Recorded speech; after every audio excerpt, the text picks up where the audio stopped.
when we first got married, we thought we were emotionally safe. Yes, we did. But when we learned what it took to be emotionally safe, we realized we weren't that good at it. Matter of fact, we weren't very good at it at all. Not even close. It was very humbling and a little humiliating, too, to know that we were that poor at emotional safety. Yes. We're so glad you're here. Today, we're going to talk about one of the most important principles we believe for a wonderful, healthy marriage. And we're going to walk you through a list of what it takes to be emotionally safe that we got from North Point Community Church a little over 20 years ago, I believe, when we got the list. And this list, we've shared it with hundreds of couples, and it absolutely transformed our marriage when we learned how to be emotionally safe, and it's helped so many other couples.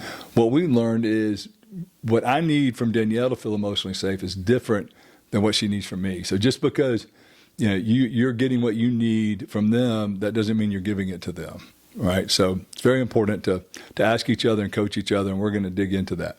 Let's go through this list that we read years ago. We so confidently went into it saying, oh, we've got this. Like, I'm sure we're emotionally safe. and then we started reading it. Yeah. And as you go through this, you'll realize nobody can do all of these well. And so, but we didn't do hardly any of them well. So we're going to kind of walk you through these, and we'll talk about things that would help, some skills and tools that will help us be more emotionally safe. All right, so let's get started. So the first one is a person will stay engaged and connected in the conversation to be emotionally safe. Right. And an emotionally safe person is patient rather than prone to angry outbursts, fiery emotions, or defensiveness. Whew. Does that sound familiar? I've never been a patient person, so I've really had to work on that. And defensiveness, I think all of us struggle with defensiveness at some level, but definitely I do. Yeah. So, all right, the third one is an emotionally safe person will not shut down, respond passively, or withdraw from the conversation. And I was very guilty of that one.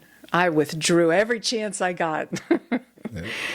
If you were here last time, you might remember tigers and turtles. So you might recognize some of these as attributes of a tiger and some of these as attributes of a turtle. Right. Withdrawing is part of the turtle, of course. Yours is coming up. This one's you. Will not interrupt, argue, or respond with sarcasm. Now, wait a minute. You're the interrupter and the sarcastic one. Come on now. That's true. That's true.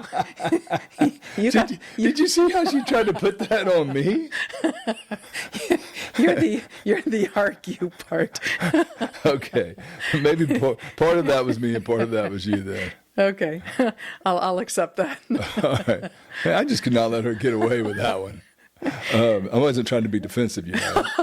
All right, the next one is a big one, and that's will not criticize others' feelings or try to fix them, and that's a really, really big one. And I think sometimes even when we don't feel like we're criticizing our spouse, they may feel criticized, and so this is a really big one. We're going to later talk about some tools that will help us share our frustrations where the other person, our spouse, doesn't feel criticized. It's a really big one.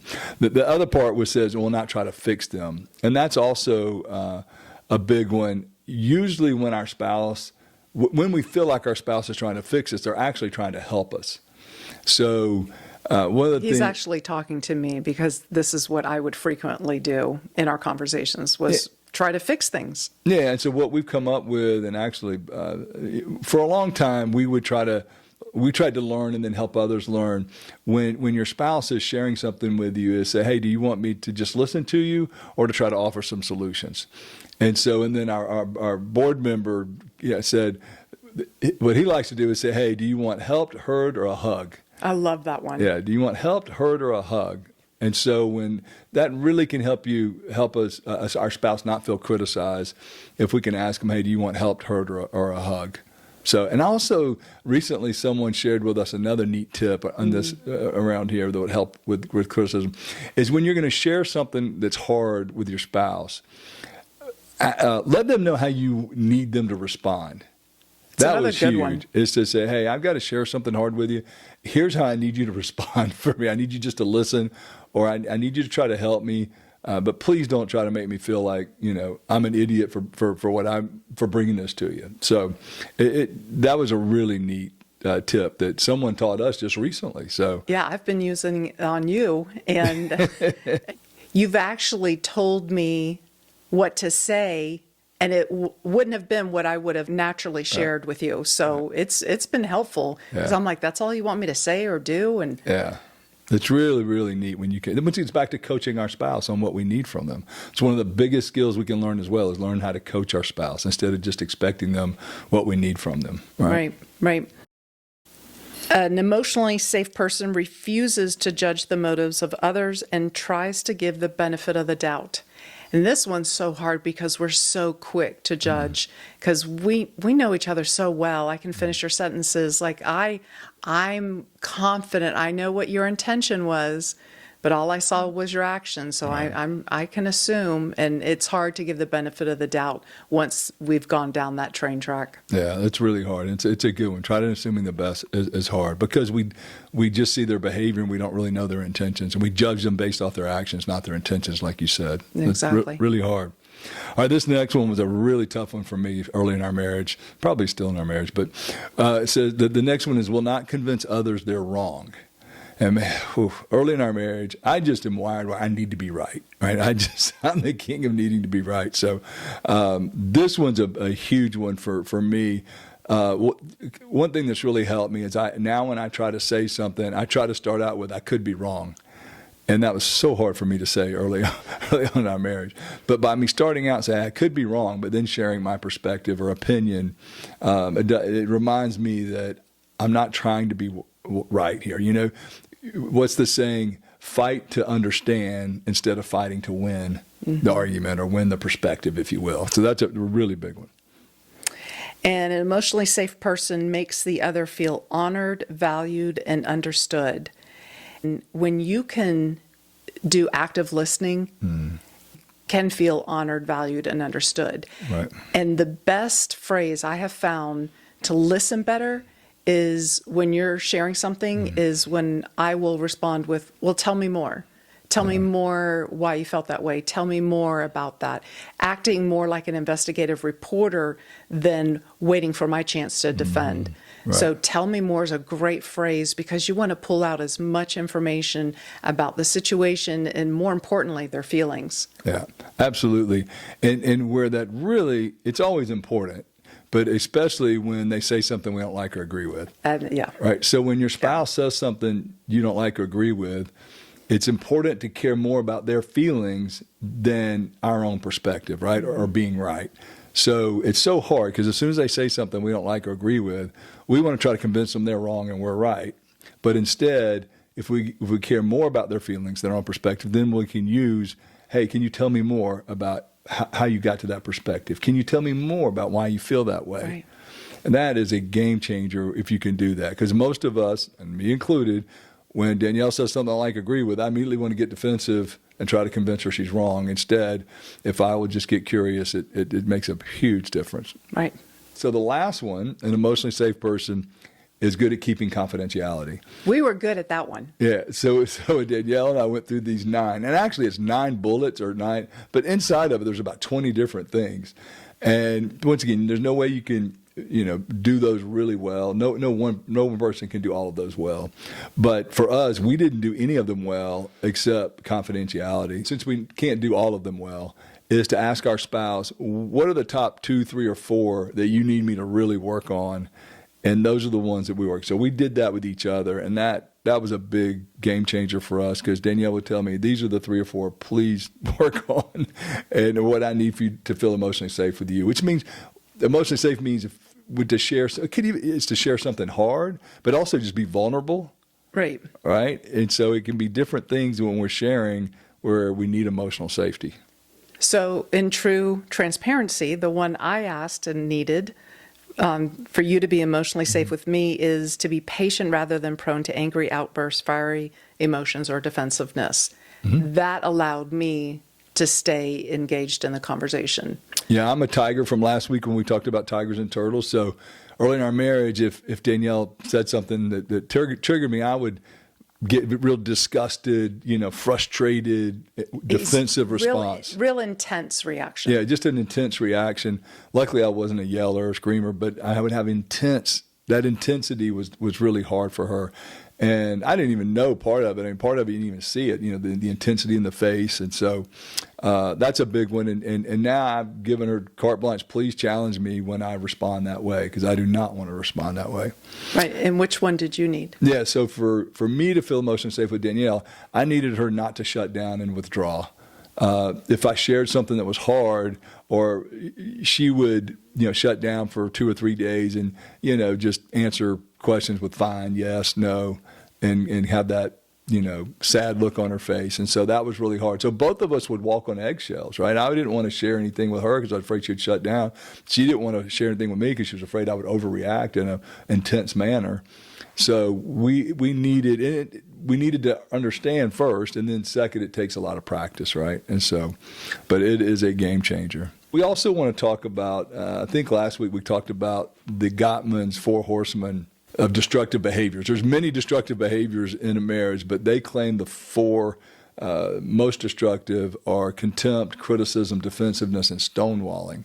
So we want to bring them up again because obviously when we come across with criticism or contempt or defensiveness, or if we stonewall, that's not emotional safety. So we're going to talk a little bit about that and kind of the antidote. So you want to jump into a couple of those? Yes. So for criticism, what we've learned to do is give a gentle startup. And gentle startup has been my best friend, because if I would go in and share a problem or an issue with Russ, he would immediately react with that intensity. I would take his intensity personally when I was just telling him something went wrong with the landscaper. The antidote for criticism is a gentle startup. And what a gentle startup is, let's say I did have an issue with the landscaper and they were cutting down some trees and they cut down the wrong tree, but they still wanted to charge us extra. And so I go in and I immediately tell Russ that his intensity would be like, he would be so intense in his reaction that I would feel like it was my fault, right? Yeah, with the really, landscaper. I was so frustrated at the circumstance and at the landscaper, but unfortunately the messenger, got the response, the intense response, which Right. was her. So now I would come in and say, hey, I'm trying to manage this situation with the landscaper, but I really need your help. Here's the situation. So when I do that, it's a cue for him. Like, I'm coming to you with a problem. I need your help. And and it just switches something for him. And he's much more receiving. The intensity's gone. So I have loved gentle startup. Yeah. And other forms of gentle startup is where you compliment the person first, or you share something that you appreciate about them first. So, for example, let's say I came in and instead of immediately walking in the door and seeing something wrong that happened and pointing it out, I would be like, hey, Russ, I see how hard you're working right now, and I so appreciate that. But did you realize that, you had forgotten to do this? That way, it's a reminder like, hey, I love you. I think you're wonderful, but I still need to express my frustrations, because part of what happens, part of the messaging that happens when we're working with couples, they're like, well, I just won't say anything. And we're like, no, that is a formula for resentment. Right. We still want you to express your frustrations, but your delivery with a gentle startup is a game changer. The other person then doesn't feel criticized, which it's a great one. The second one is contempt. And contempt, in my opinion, might be the worst of the 4 from a destructive standpoint, right? And it's where we talk to our spouse with an air of superiority, or talk down to our spouse, and that is not a good thing at all. So I call them "hey idiot" statements or "hey idiot" questions, right? Before you say something to them or ask them a question, you should say "hey idiot" first, because that's the way it comes across, as we're calling them an idiot. So the antidote to that would be to say something again with appreciation. If the more appreciative we are, then the softer it's going to come across to them. Our communication is going to come across, but we don't ever want to come across that we are better than, or they're inferior, or that we're talking down to them. And just ask yourself: does my question or my comment or my tone or even my facial expression come across that that they've done something wrong, or that they're I call it, like I said, the "hey idiot." Hey idiot's kind of the qualification for me. If I feel like I should have said "hey idiot" before I said something or asked something, then I know I'm speaking with contempt. Yeah, contempt looks like eye rolling or sarcasm. I'm guilty of sarcasm. But But yeah, the eye rolling is a sign of contempt, or, if you really get into the body language, it's the smirk, Yeah. Scoff. And your partner picks up on it really quickly, and it can shut them down without you even realizing it. But your body language is sending a message. And then the third one is defensiveness. So I think almost everyone struggles with defensiveness at some level. Some of us more than others, right? And so the antidote to that is to take responsibility. And so sometimes defensiveness will say, well, I'm just explaining what happened. But really we're trying to, once again, defend ourselves. And there's a great saying in conflict that the best defense is no defense, right? And so instead, take responsibility, but without any buts, right?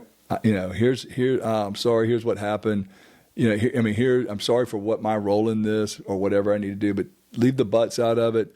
Leave the justifications, the explanations out of it, even though they may be accurate or true. But what it does is it doesn't help from an emotional safety standpoint.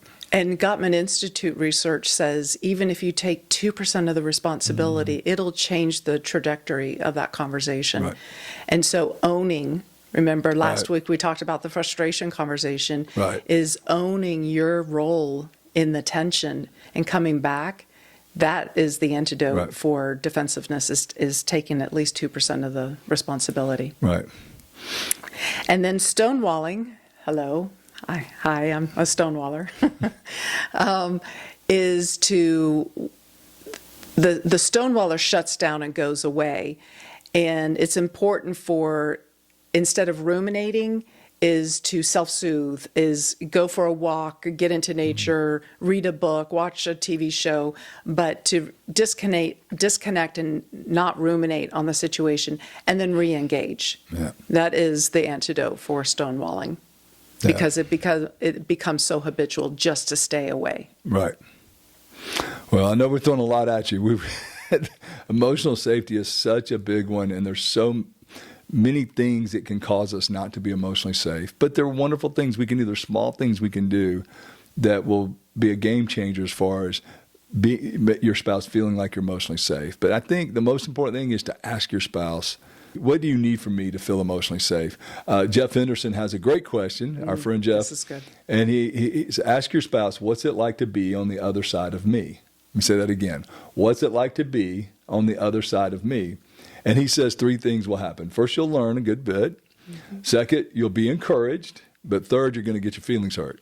If they're honest, if you were emotionally safe enough for the conversation. And you want them to be honest with you. So be very emotionally safe and have that conversation. It's a hard conversation, but it's one that if you're humble and open to it, take what you hear back and put it into practice, it'll be a game changer for your marriage. It was for ours. Yeah, another way to be emotionally safe is to be curious instead of furious. Oh, yeah, that's one of our favorites. And that's one of the hardest, but one of our favorites. And that's back to being an investigative reporter. Like, I need to ask a lot of questions before I come to a conclusion about this situation. Yeah, and that's back to that scenario where when your spouse says something you don't like or agree with, or does something you don't like or agree with, and you start to get that yucky feeling, right? You're starting to get defensive instead, get curious instead of furious. Absolutely. And we talked about practicing transparency and vulnerability. Just remember that being vulnerable feels weak. So it's not like you're all of a sudden going to feel so good. I feel so, okay, I'm ready to be vulnerable. I don't think it works that way. It's a choice. I am choosing to be vulnerable and transparent in this conversation because emotional safety is not about just being nice. It's about being honest without the fear of retaliation or rejection. That's what emotional safety is about, is I can come to you and share something hard and know that there's not going to be an intense reaction. Or you can come to me and know that I won't shut down. And we create moments for that. So if we know that we need our partner to be emotionally safe, we let them know, like, hey, I need to have a conversation with you. This might be hard.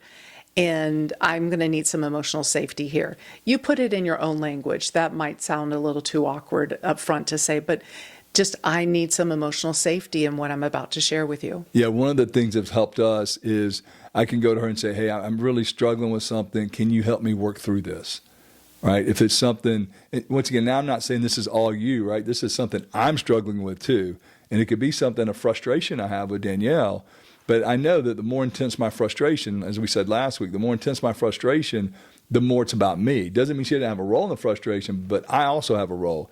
So can you help me together work through this? We want you to learn to have a healthy, hard conversation. I was on a phone with a husband this morning, and they had a big blow up this weekend, and it really was because they have not been having healthy, hard conversations. So on the big stuff that needed to be addressed had not been addressed. And so one little thing just, boom, blew up.